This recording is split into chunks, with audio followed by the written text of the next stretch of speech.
Hello à tous et bienvenue dans un nouvel épisode de Freinage Tardif, le podcast où on parle de Formule 1 avec un peu trop de passion, beaucoup de mauvaise foi. Installez-vous, mettez vos casques et on plonge dans l'univers de Formule 1. Alors, il reste trois circuits, trois pilotes qui peuvent être champions du monde et une seule couronne. Mais si vous pensez que ce n'est qu'une histoire de points, alors c'est parce que vous avez rien compris. Le sport automobile, c'est pas un sport, c'est une maladie, un pari, une folie où des adultes surentraînés se battent pour un trophée en brûlant du carburant, du caoutchouc et parfois leur propre stabilité mentale. Et pourtant, nous, on revient, on attend, on souffre, on aime, nous sommes tous irrécupérables. Alors, le championnat du monde de pilotes, il se passe comment pour le moment? Tout le monde le sait, évidemment. Lando Norris, il mène le championnat. Oscar Piastri, il respire juste derrière lui. Et Max Verstappen, il avance dans l'ombre en attendant que le chaos lui tienne la porte. Trois pilotes, trois trajectoires, un seul destin, être champion du monde.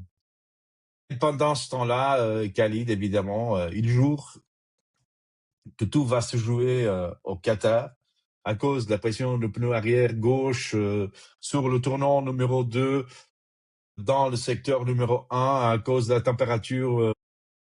Moi, je voulais parler d'émotion. Lui, il est arrivé avec un PDF, 3 surligneurs, un graphique que même la FIA, s'il regardait, il comprenait rien. Mais bon, on passe au circuit. Il manque, comme j'avais dit, 3 circuits pour la fin de ce championnat du monde. Le premier, c'est le circuit de Vegas, le seul endroit où tu peux perdre une course et ton salaire le même soir. Sur le papier, c'est simple. 19 virages, 3 lignes droites, une piste plus glissante que les décisions de la direction de course. Mais en réalité, les pneus glacés, les murs proches, de DRS partout, et des pilotes qui freinent comme s'ils avaient juré de ne jamais dire salut à leur famille. Voilà. Vegas ne récompense pas le talent, Vegas récompense le courage ou l'inconscience totale. Après, on aura le Grand Prix de Qatar. Qatar, voilà, c'est le four, le vrai four. Un circuit qui transforme les pilotes en churros humains. L'année passée, certains étaient tellement déshydratés qu'ils ont essayé de boire le liquide de frein volontiers. Mais techniquement, voilà, c'est un chef-d'œuvre infernal. Le départ latéral, c'est monstrueux. Une usure des pneus asymétrique, aucune marge mentale. Celui qui contrôle les pneus, il va contrôler la course. Et Norris, voilà, Norris, il est explosif. Piastri, il est en scalpel. Et Verstappen, lui, voilà, il joue à être Verstappen, c'est-à-dire inévitable. Pour le troisième et dernier Grand Prix de cette saison, il manque encore Abu Dhabi. Voilà, Abu Dhabi, c'est là où les saisons, elles meurent. Voilà, là où un tour peut tout effacer, ou tout inscrire dans la pierre, là où le monde a vraiment appris ce que signifie que left cars may now overtake. Je sais que pas tout le monde va comprendre cette rêve, mais je suis certain que tous les supporters de Hamilton et Verstappen, ils vont la comprendre. Abu Dhabi n'est pas un circuit, c'est une scène. Chaque virage est un souvenir, chaque tour est un jugement. Et si le titre se joue ici, préparez-vous, préparez les mouchoirs et surtout, préparez les tweets énervés parce que ça va balancer des tweets à gauche à droite, le mental, la pression, la psychologie. Oui, Tout ça, ça peut jouer pour le championnat du monde. Aussi le mystère du 35e tour. Qu'est-ce que c'est le mystère de 35e tour? C'est celui où les pilotes commencent à halluciner. Eh oui, drapeau imaginaire, applaudissements invisibles et vision des sandwichs qui flottent dans les virages rapides. Si vous voulez vraiment aider un pilote dans cette circonstance-là, il faut cacher des sandwichs en dessous du volant. Et là, à la radio, l'ingénieur va le dire plan A, plan B, plan croque-monsieur, voilà. Le scénario numéro 1, Norris, il contrôle. Pas d'erreur, pas de panique, et bim, il est champion du monde.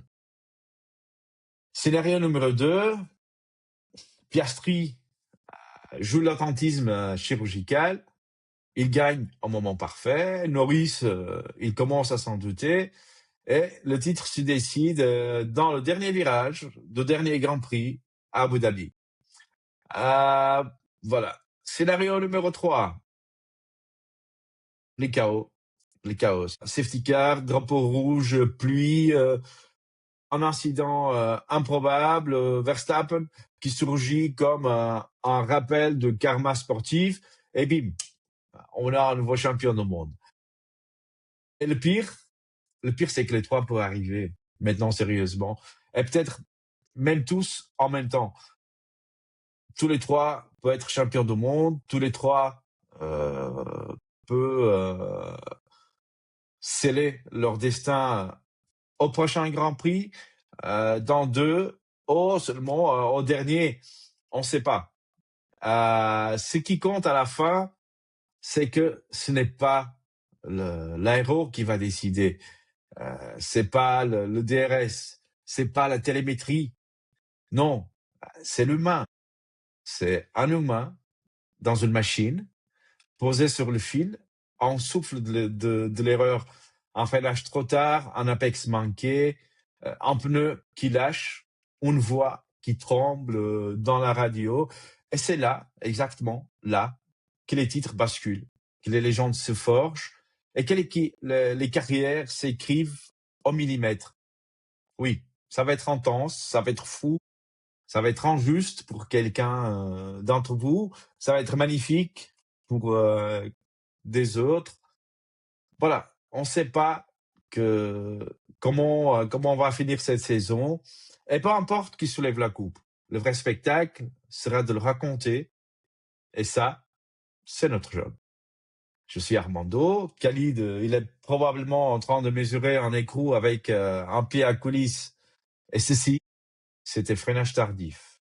Si vous aimez notre podcast, si vous avez aimé cette vidéo, n'hésitez pas à mettre un like.